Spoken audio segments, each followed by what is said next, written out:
thing kind of going for you? Awesome. I mean, to think this time last year, absolute roller coaster of excitement to take over a program and be a first-time head coach, to get to the NCAA tournament and make history, and then have great luck in the portal, and then now be able to, just as yesterday, be in the top 25.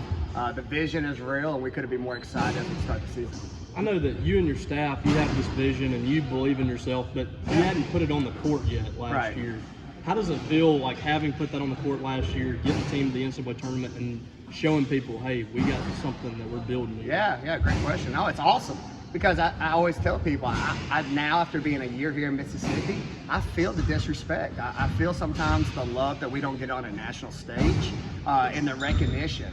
So for the hard work, like my girls are here 30 minutes now, just putting in just countless hours behind the scenes, but most importantly to get recognized from the national media for the credit and the honors that they deserve, I couldn't be more happy for them. You mentioned the success that you had in the transfer portal. I mean, that's 3 big-time players that you brought in, all conference players. I mean, what are you kind of expecting them to contribute this year? Man, just the excitement. I think they're going to run out of the gym, honestly. I know I will when we finally move in the hump. But they came here because women's basketball matters. There's an energy about this place that they unfortunately never got at their last school that they're getting at this school. So I think there's going to be an attitude of gratitude, but most importantly, thankfulness. And when they put on that jersey, man, they're going to give it their all, night in and night out. Some of the players earlier too were just talking about their expectations of being able to make a deep run in the tournament. You talked about the top 25 recognition y'all got. I guess just how much is this team kind of embracing expectations as opposed to shying away from them? Yeah, we're embracing it because I always told them yesterday we celebrated top 25. I know I did. And then today, guess what? We're hunting for top 10, right? It's kind of the mindset of when they let us in the NCAA tournament.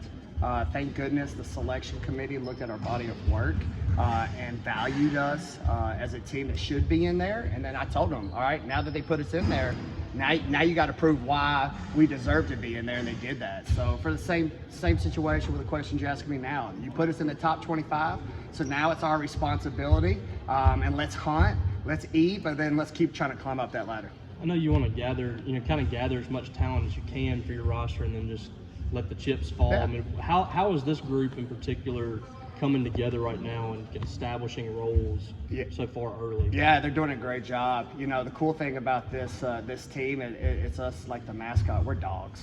We really are. We're absolutely getting after each other.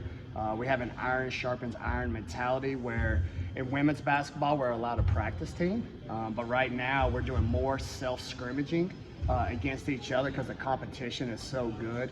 So I'm excited, when the lights come on, to put one product on the floor together. You're under your belt here, and then now obviously, you've got that experience, but also, I mean, these players, not only do they have a year also as well under you, but they got to play in the postseason together in the NCAA tournament. I mean, how valuable kind of was that experience, you think, like for you and them, and how can that kind of translate to this year? Yeah, it's huge because, again, it's confidence, right? We're obviously confident by the work we put in these 4 walls, but to get on the national stage on the bright lights of college basketball's best platform, which is March Madness, and to show up and shine, there's no doubt that's carried over into this year's off season, and take that energy as we go into this year. Reflect on where y'all were, a year ago today. Just how beneficial was it to have players like Drakayla and Jess who kind of been at Mississippi State, understand things and help you through that transition?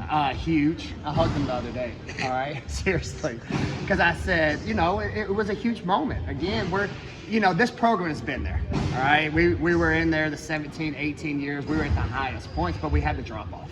So for us to regain that confidence and energy and restore the love, it started with them because they could have transferred, they could have left, they could have went to any school, but they didn't. They stuck it out because they believe in Mississippi State. They believe in this community. So that's why I went to them and just told them thank you for giving me a chance, but most importantly, putting this program back on the map. And now obviously you get both of those players back for this season. Now they both have NCAA tournament experience under their belt. What does that do for your team this year when you're bringing in, a talented freshman class and some transfers that you're trying to gel together with? Yeah, it's hopefully take the next step. That's why we have a hashtag this year is one. All right, can we take one more step above that awesome season that we had last year?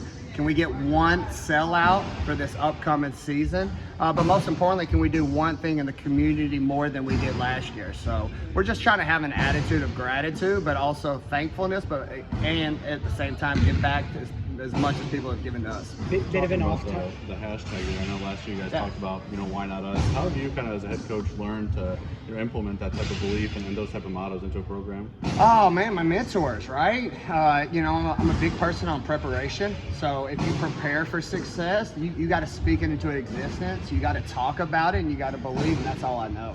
And so that's what I try to instill in my young women, because that's the beauty of college athletics. We're coaching 18 to 22-year-olds. So in a time where there's so much doubt in their life, I don't want that mindset for my young women. I want a mindset that, whatever I put my mind to, I can accomplish both on and off the court. You briefly talked about the hump earlier. Do you have an update on kind of where things are with that? Is everything on schedule? I was going to ask you. I was hoping. Yeah, no, obviously we're fortunate here at Mississippi State with this beautiful practice facility. So honestly, I literally go to my office right above my shoulder, and I come right here. I let those people do their jobs, and I got one job, is to get my team ready. So I know they'll have it ready, and most importantly, it's going to be a beautiful facility. Bit of an off-topic question. You obviously say women's college basketball matters here. You're a big advocate for women's sports and the fan base here. I'm just curious if you saw any of the videos or images from that outdoor volleyball game Nebraska had. Just your thoughts of seeing that support for women's athletics, and if something like that could be done here. 100%. No, that's a great question. I really do, because again, you had somebody who was crazy enough to say, you know what? Let's put an outdoor volleyball game, all right, in a football stadium. And you know what? It takes somebody to go, you're right? That's the same kind of belief I have. I have major goals for this program and big ideas, and that's why I couldn't be more happy with Zach Selman and our administration, who supports me and supports the vision. I mean, think about it right now. This time last year, me and Chris Jans were both unranked. And then now look at today, you've got 2 top 25 preseason teams here at Mississippi State. So when you have that kind of energy, ideas are welcome, because again, our fan base is one of the best. And I always refer back to baseball, to your question. If we can cook out and break records for 15,000, then why can't we cook out and get outside and break records for women's basketball? Would you like to play a game at Davis Wade or at the Dude or anything I like would. that? I would, because I think it's statements. That's what I said when I took the job, is how many positive statements can this program make under my watch? Yesterday was a huge statement for us to get back in the top 25, and that's another statement. If given the opportunity and platform, I would love to make. Have you gotten a vibe about where, like, the excitement level from fans, whether it be ticket sales or whatever, in comparison to last year? Yeah, ticket numbers are already up. Social media, all right, that's what I love about our fan base. I can feel the love all year. We talked about hashtags. The one and why not us. People are repeating behaviors that we believe in. So when you see that, or I drive down, I had a red light situation yesterday, or this last week, where a car honked the horn right beside me. And I was like, oh gosh, I ran in front of somebody, and they're mad at me, and I rolled down my window and like, Coach, we love you, why not us? And I was like, so the energy's real here right now. You always, last year, during the tournament, you were telling people to talk to you nice. I know you had a whole list. What would it take, is there like a firm definition of what people would have to do to adequately, quote unquote, talk to you nice? Yeah, what goes into that? Yeah, talk to me nice was more about just me about fighting for my kids, right? Yesterday was a talk to me nice moment, because I honestly believe you'll learn from me. If we're not good, I'll tell you. Right? If I believe I have one of the best programs in the country, I'm going to let you know. And so for last year, if you reflect on the season, we didn't receive one top 20 vote. Not one. Not honorable mention until the season ended.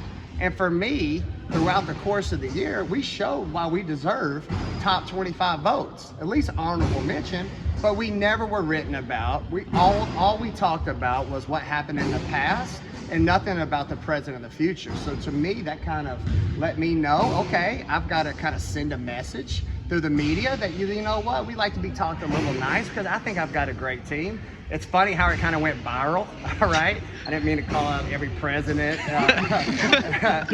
former president, superstars within the SEC. But you know what? If you bet against my team, that's what you're going to learn. If I believe in my team, I'm going to let you know. If Barack Obama bets against Mississippi State women's basketball, you're going to tell him about it. Well, hopefully.